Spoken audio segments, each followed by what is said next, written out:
بیر روحا سے یہ پانی میں نے لیا ہے۔ اس کے اندر آقا کریم علیہ السلام کا لعاب دہن بھی ہے اور 70 انبیاء کرام نے اس کنویں پر پانی پیا۔ یہ میرے آقا کریم علیہ السلام کا سبز گنبد مبارک کا رنگ ہے۔ یہ غوث پاک کے دربار شریف کے لنگر کے چاول سن 1988 میں لے کے آیا تھا، تو ایک ایک دانہ آج بھی اسی طرح یہ محفوظ ہے۔ یہ غلاف کعبہ میرے پاس ہے۔ کس سن کا ہے؟ یہ سن 2008 میں مجھے ملا تھا۔ پہلا حج 1983 میں کیا، اس کے بعد سے لے کر اب تک آج کی تاریخ تک یہ کلیکشن تھوڑی تھوڑی کر کے جمع ہو رہی ہے۔ تعداد تو نہیں ہے میرے پاس، تعداد تو بہت زیادہ ہے، اور انشاءاللہ جو کوئی تبرک میرے پاس موجود ہے، اگر کوئی جو میرے دینے کی کیفیت میں ہوا تو انشاءاللہ وہ بھی دیں گے ہم۔ پہلا حج 1983 میں کیا، اس کے بعد سے لے کر اب تک آج کی تاریخ تک یہ کلیکشن تھوڑی تھوڑی کر کے جمع ہو رہی ہے۔ تعداد تو نہیں ہے میرے پاس، تعداد تو بہت زیادہ ہے، لیکن اس کمرے میں جتنی سما سکتی تھی وہ میں نے یہاں پہ شو کی ہوئی ہیں۔ اچھا، یہ پانی میں دیکھ رہا ہوں جس سے 70 انبیاء نے پانی پیا تھا، اور اس میں آپ سرکار کا لعاب دہن شامل ہے۔ یہ بیر روحا اس کا نام، اس کنویں کا نام ہے۔ بیر عربی میں کنویں کو کہتے ہیں، تو اس بیر روحا سے یہ پانی میں نے لیا ہے، اور یہ ابھی فریش ہے۔ پرانا پانی بھی پڑا ہوا ہے۔ یہ 13/10 سن 2022 یہ ابھی فریشلی جب پچھلے مہینے گیا ہوں 10 مہینے تو لے کے آیا تھا۔ اس کے اندر آقا کریم علیہ السلام کا لعاب دہن بھی ہے، اور 70 انبیاء کرام نے اس کنویں پر پانی پیا۔ اسی طرح دیگر پانی میرے پاس موجود ہیں۔ عراق کے اندر حضرت ایوب علیہ السلام کے کنویں کا پانی ہے، جس کنویں سے آپ کو شفا ہوئی تھی، یہ اس کنویں کا پانی ہے۔ دیگر بہت ساری متبرک جگہ، مبارک مزارات، یہ حضرت علی کرم اللہ وجہ الکریم کے دربار شریف کا، مزار شریف کا پانی ہے۔ اسی طرح امام اعظم امام ابو حنیفہ رحمۃ اللہ علیہ، اور امام حسین علیہ السلام، حضرت عباس علیہ السلام، حضرت سیدنا شیخ عبد القادر جیلانی رحمۃ اللہ علیہ، غوث پاک کا دربار شریف کا پانی۔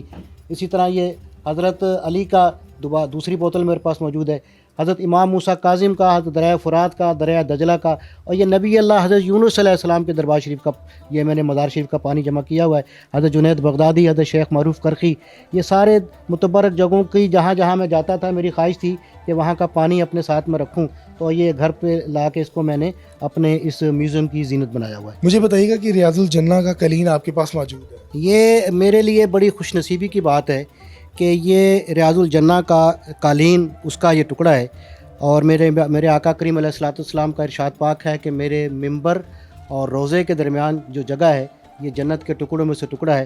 اس جنت کے ٹکڑے میں یہ جو قالین بچھا تھا اس کا ٹکڑا، اب یہ یونیک اس طرح سے ہے کہ یہ پہلے کچھ عرصہ پہلے تک اس جگہ پر بڑا ڈیفرنٹ قسم کا قالین، یونیک قسم کا یہ قالین کا ٹکڑا، کلر علیحدہ تھا، لیکن اب پورے حرم میں ایک ہی طرح کا قالین ہو گیا، لہٰذا یہ اب وہاں پر موجود نہیں ہے، میرے لیے یہ اب ڈیفرنٹ ہو گیا۔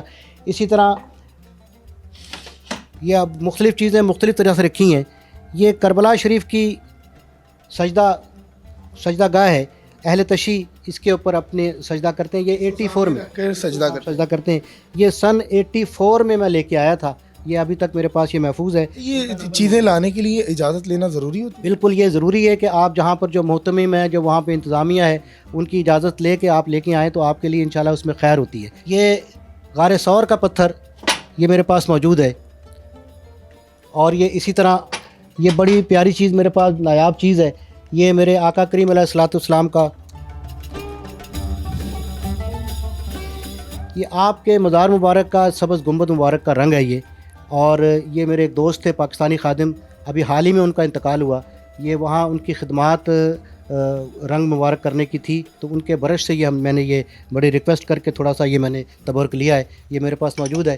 اسی طرح یہ چیز بالکل الگ سے ہے کہ اس وقت سب کو پتہ ہے کہ صفا کی پہاڑی شیشے سے کور کر دی گئی ہے، لیکن 83-84 میں جب یہ اوپن تھا تو میں نے اس جگہ سے یہ پہاڑی کا پتھر تھوڑا سا لیا تھا، جو وہاں پہ منتظمین کام کر رہے تھے، وہاں پر بھی بہت سختی آپ کو پتہ ہے، وہاں سے کوئی چیز لا نہیں سکتے، تو یہ بڑی مشکل سے جو وہاں پہ خادم تھے ان سے اجازت لے کے کئی دن کی تگ و دو کے بعد یہ چھوٹا ٹکڑا ملا تھا۔